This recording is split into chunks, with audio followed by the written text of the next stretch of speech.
Sejam bem-vindos ao Meu Querer Me Move e hoje nós vamos falar sobre crenças limitantes. Mas o que seriam crenças limitantes? Então nós vamos explicar aqui, vamos discorrer um pouco sobre as crenças limitantes, sobre aqueles bloqueios que são instalados na cabeça da gente desde quando a gente é criança ou antes, às vezes. Exatamente. Existem vários tipos de crenças limitantes e uma delas, inclusive, são aquelas crenças que são hereditárias. Você acredita nisso? Então, fique comigo até o final, você vai entender um pouco mais sobre o que são as famosas crenças limitantes. Muitas vezes a gente deixa de fazer alguma coisa, a gente deixa de prosperar, a gente deixa de tomar posse das coisas que Deus preparou para a gente, porque dentro da nossa configuração, dentro da nossa cabeça, nosso mindset, está programado que aquilo não vai dar certo. Ou está programado que aquilo não é de Deus, aquilo não é abençoado. Alguma vez você já ouviu dizer que dinheiro não é de Deus? Alguma vez você já ouviu falar alguma coisa nesse sentido? Às vezes a gente recorre a esses recursos no automático, sem a gente saber por quê. Por que será que a gente pensa assim? Será que se ficou rico é porque anda roubando? Será? Dinheiro não traz felicidade. E tem algumas pessoas que ainda fundamentam isso aí na Bíblia. Pois é, a gente é feito de muitas crenças, né? O que nos mantém firme num propósito espiritual, num propósito de vida que vai nos levar até o nosso objetivo principal, que é alcançar a Deus, também é uma crença. Nós chamamos carinhosamente de fé algo que a gente não vê, mas que a gente acredita que vai se consolidar, que vai acontecer. Mas o que nós estamos falando são crenças limitantes que são instaladas na nossa cabeça, que são instaladas no nosso cotidiano. Provavelmente em algum momento da sua vida você já deve ter ouvido falar assim: é mais fácil um camelo passar por um buraco da agulha do que um rico entrar no reino do céu. E aí a galera fica pensando assim: nossa, impossível. Rico não vai entrar. Ah, eu não quero ser rico. E tantas outras coisas. Para justificar, para explicar essa passagem aqui do camelo passando pelo buraco da agulha, precisa, antes de tudo, claro, a gente analisar o contexto e entender o cenário. O que seria este buraco da agulha, né? O fundo da agulha, como algumas pessoas falam, né? Então, assim, na antiga Judéia existia um poço, um posto alfandegário. E o nome dele era o fundo da agulha, por onde os mercadores passavam e eram obrigados a passar com seus camelos para seguir viagem. Porém, a passagem ali que era obrigatória, ela era difícil porque obrigava que fosse pago muitos impostos, pesados impostos. Então, está falando de uma outra coisa. Estou explicando para você o que seria essa passagem, este buraco da agulha, não é aquela agulha de costurar que estavam falando, mas que isso gerou, assim, para a gente uma programação que rico não vai para o céu. E o que acontece? Nós vamos conseguir prosperar à medida de que a gente vai mudando o nosso mindset. A gente vai mudando a configuração da nossa cabeça, a gente vai mudando a programação, né? Porque assim, este é um exemplo onde as pessoas fundamentam e criaram uma crença limitante que Deus falou que rico não vai para o céu, que é mais fácil passar pelo buraco da agulha. Então, Primeiro deve-se contextualizar e entender o porquê a gente está trabalhando sobre, nós estamos falando sobre crenças limitantes. Então primeiro a gente precisa entender isso para que isso não se torne uma crença limitante. Que é uma crença limitante muito famosa e que muito mal interpretada, também foi fundamentada na Bíblia. Ela fala bem assim: o amor ao dinheiro é a raiz de todos os males. Essa passagem ela está lá em 1 Timóteo, no capítulo 6. O amor ao dinheiro é a raiz de todos os males. Lá no versículo 10 você vai achar isso aí. A palavra não fala em hipótese alguma que dinheiro é a raiz de todos os males. A palavra fala que o amor ao dinheiro, entende? Criou-se uma crença limitante: eu não posso ter dinheiro, eu não posso, porque quem tem dinheiro, o dinheiro é a origem do mal. Não é isso. O amor ao dinheiro é a raiz de todos os males. Nós temos que amar primeiro a Deus. E segundo, amar as pessoas como a ti mesmo. Então, quem que é o segundo? Eu preciso me amar. O dinheiro não merece, ele não é digno de ser amado. O dinheiro, ele é um ótimo serviçal, um ótimo servidor, mas um péssimo senhor. Então, assim, aqui nós estamos diante de uma crença limitante que foi instalada, e isso passou hereditariamente, porque os seus avós às vezes acreditavam nisso, se acreditaram nisso, certamente que os seus pais acreditaram, e você provavelmente tenha sofrido um reflexo sobre isso. Então, não é o amor ao dinheiro. Entende? É isso que vocês precisam entender. O amor ao dinheiro é a raiz de todos os males. Não é o amor ao dinheiro que você precisa se preocupar. Dinheiro traz felicidade. O que as pessoas dizem? Dinheiro não traz felicidade. Quem fala que dinheiro não traz felicidade é quem não tem dinheiro. Porque se você tivesse dinheiro, você ia ver como é gostoso viajar de avião, conhecer um lugar novo, ter uma casa boa, um carro bom. Poder ajudar uma instituição de caridade, fazer uma doação, fazer um projeto, uma ONG. Como é que faz isso sem dinheiro? E você vai se surpreender quando você entender que isso traz uma felicidade enorme. Quando traz infelicidade é porque está sendo mal utilizado o dinheiro. E aí vem uma outra questão que às vezes as pessoas falam muito, que o dinheiro mudou as pessoas. Não. O dinheiro só mostra quem a pessoa realmente é. E às vezes a pessoa é um crápula, só não tem dinheiro para fortalecer, para fomentar as ideias maquiavélicas ou os projetos mesquinhos que ele tem dentro do coração. Então, não é o dinheiro o problema, a questão está dentro do nosso mindset, dentro da nossa programação. Existem uma infinidade de crenças limitantes, e essas crenças limitantes elas precisam ser analisadas, tratadas, resolvidas. Sabe por quê? Porque a Bíblia Sagrada, ela fala sobre prosperidade. A Bíblia Sagrada fala sobre prosperidade. Salomão falava em Provérbios sobre prosperidade. A Bíblia tem um índice, um percentual considerável de passagens falando sobre prosperidade, sobre dinheiro, sobre riqueza, sobre pessoas ricas. Então, para aquela pessoa que é miserável e acha que é a alegria de Deus que ela seja miserável, entendeu errado. Você entendeu errado, meu irmão, te respeito, mas Deus não te criou, não te fez para ser um miserável.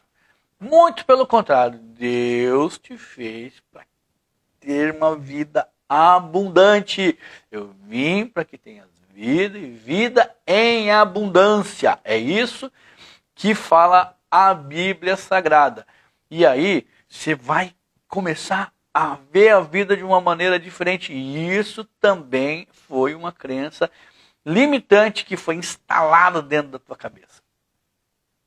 Você não nasceu para ser pobre. Nascer pobre é um acaso do destino. Continuar pobre é uma escolha, é uma opção. E argumentar com essa fundamentação é uma desculpa de gente que não teve disposição, que não tem coragem de encarar os desafios, não tem coragem de encarar o gigante, não tem coragem de sair do seu berço esplêndido, não tem coragem de ir à luta. É pesado, né? É triste. Às vezes, assim, soa como se fosse ingrato, mas não é. Não é. A gente procrastina, a gente tem preguiça, e aí quando você vai pesquisar sobre preguiça, você vê que Deus odeia o preguiçoso. É por dia. Mas Deus fala assim: eu vim para que tenhas vida e vida em abundância. Aí você olha os personagens, principais personagens da Bíblia. Eles não foram pobres.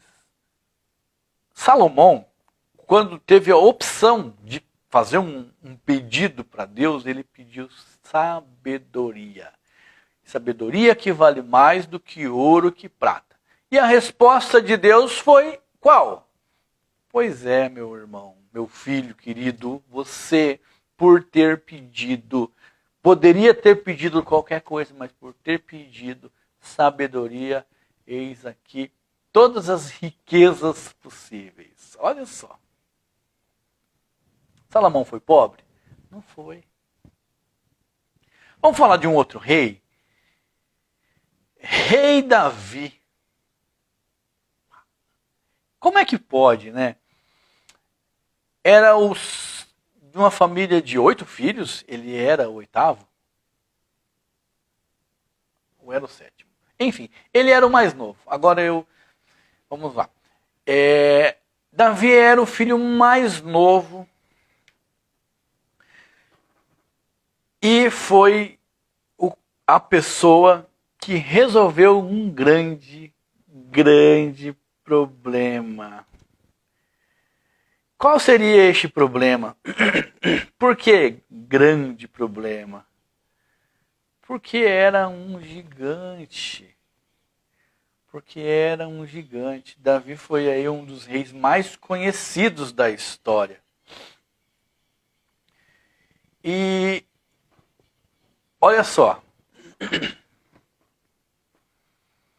Quando a gente fala sobre crenças limitantes, existia naquele tempo muitos guerreiros, muitas pessoas que estavam teoricamente aptos a enfrentar o gigante. Mas todos tinham medo. Davi, que era um filho mais novo, foi até um fronte, foi até a linha de batalha, para levar alguma coisa para os irmãos, e de repente viu a oportunidade de encarar o gigante. E o que ele ganhava com isso? Ele ganhava alguma coisa? Sim, ia se tornar rei, ia casar com a filha do rei, ia ser livre de impostos, ele ia ganhar alguma coisa. Muito bom. Muito atrativa a proposta, inclusive. Gente, se Davi tivesse pensado que o problema dele era muito grande, ele não iria.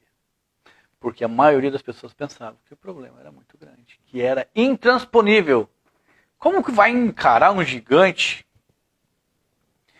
E ele, por ser um menino desacreditado, os irmãos falam: você está louco, não façam isso, não vai, isso aqui é impossível. O prêmio é para quem fica vivo. Quem morre não tem prêmio. Gente, o que pouca gente sabia era o seguinte: Davi não teve medo. Encarou o gigante. Mas Davi, o que ele fazia? Ele era um pastor de ovelhas. Frágil, sensível, coitadinho do pastor de ovelhas. Claro que não, gente, jamais. O pastor de ovelha está ali, ó, cuidando de um monte de ovelha. Quando vem leão, ele tem que matar. Quando vem urso, tem que matar. Quando vem lobo, o cara está treinando a vida inteira. Ele está se preparando. Ele não está se afugentando. Ele está indo de encontro com um problema a vida toda.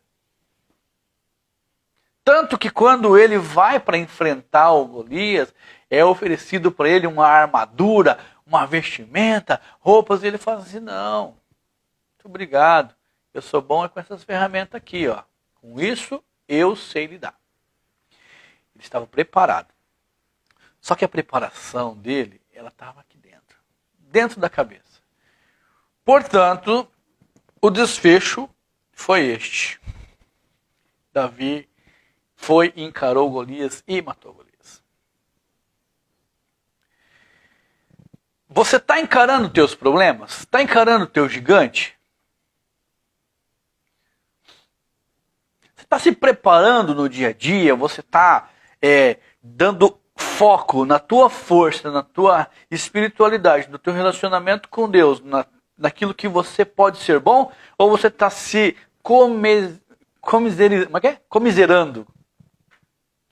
Ou você está se comiserando? Ou você está se vitimizando? Ou você está reclamando, murmurando, dizendo: ó céus, ó vida?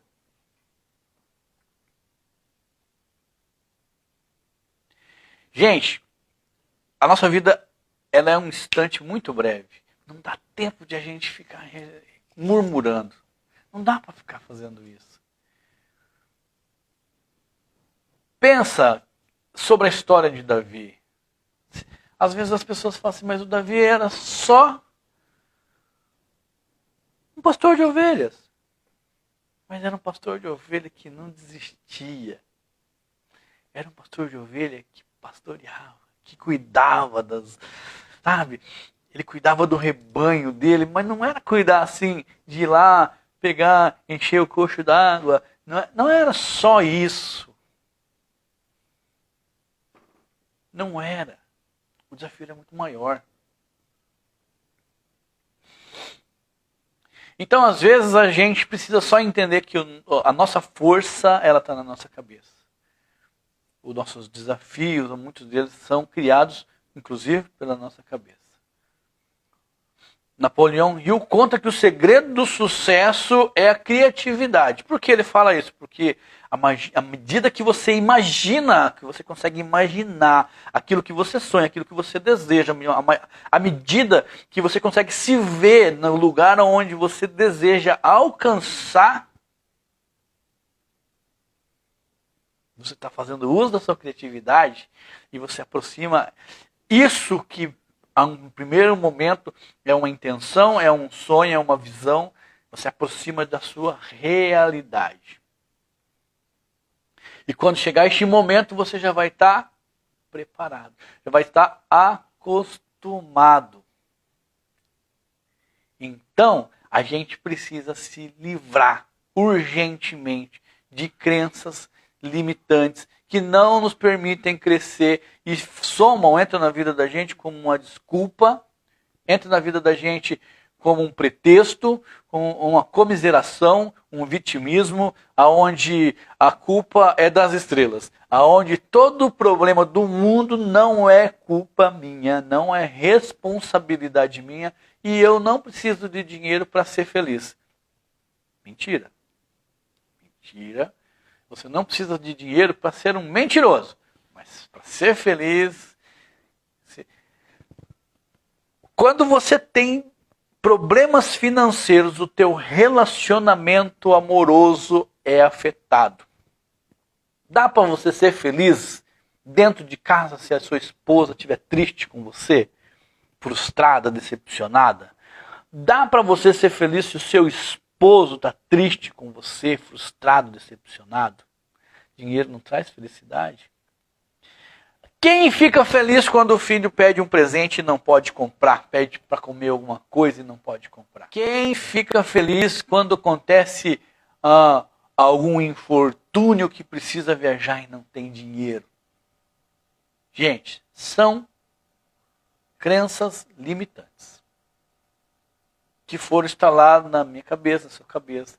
Em algum momento da vida foi instalado essas crenças limitantes, onde a gente acredita que nós não devemos fazer Y, X, isso, aquilo. A gente não precisa, porque o rico não vai para o céu. Romanos 12, 2. E não vos conformeis com este mundo, mas transformai-vos pela renovação do vosso entendimento, para que experimenteis qual seja a boa, agradável e perfeita vontade de Deus. Essa é a cura da crença limitante. Não vos conformeis com este mundo, mas transformai-vos pela renovação do vosso entendimento. Está tudo dentro da sua cabeça, do coração. Tem que sair de dentro para fora. E essas crenças, elas precisam parar de seguir você. Que tipo de crenças? Como que são essas crenças? Como que eu identifico? As crenças limitantes, elas podem ser divididas em 3 partes. Uma crença limitante que é hereditária, que você já nasce com aquilo, você vive num berço, você veio dentro de um útero que repetia infinitas vezes sobre essas limitações, sobre coisas que você não pode fazer, não vai acontecer, e como diz o Chave, isás, isás. Qual seria a outra? Crenças limitantes sociais, aonde as pessoas no entorno, no meio onde você vive, determinam coisas, estabelecem coisas e afirmam coisas, e aquilo vai entrando no seu coração e vai te poluindo, aquilo vai manchando o seu coração, vai sufocando o seu coração, até que você fala assim, não, eu não preciso de dinheiro, eu não preciso disso, porque X, porque não sei o quê. E a última crença limitante, a última parte dessa divisão que a gente está falando, a crença limitante pessoal. E o que seria essa crença limitante pessoal? A crença limitante pessoal, ela vem a partir de experiências que nós temos. Essa é perigosa. Tanto quanto as outras. As outras também são, mas veja só. Você teve um namorado crápula. Aí você vai pensar que todos os namorados são crápulas. Você foi roubado. Todas as pessoas são suspeitas. O seu patrão agiu mal com você. Nenhum patrão presta. Seu funcionário cometeu algum delito. Todos os funcionários são desleais. Veja, não existe isso. Mas a tua cabeça começa a martelar, criar essas crenças limitantes. Essa crença limitante a partir de experiências. E você precisa se curar disso, você precisa se livrar, você precisa procurar Deus e pedir para Deus tirar isso do seu coração definitivamente, porque isso é muito forte.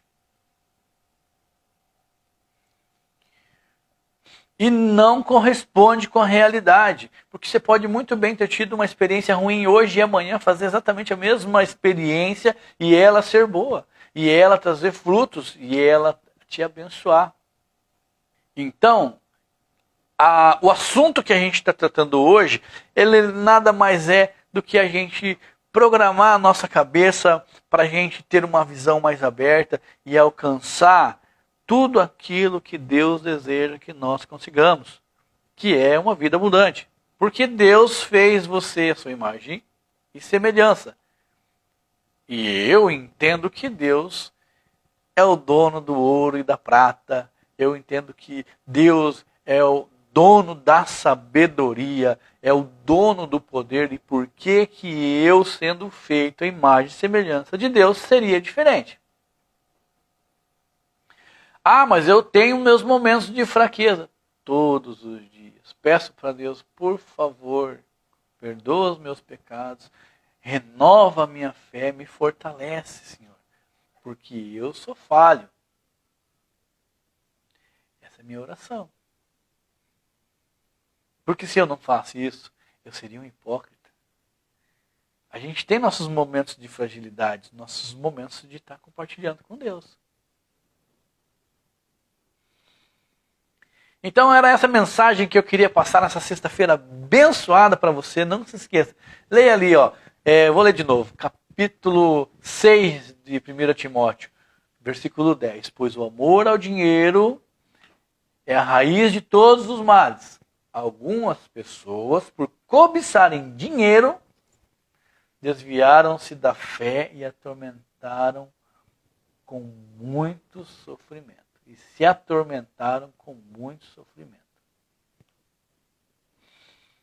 Ame a Deus acima de todas as coisas. Depois, ame o teu próximo como a ti mesmo. Entendeu?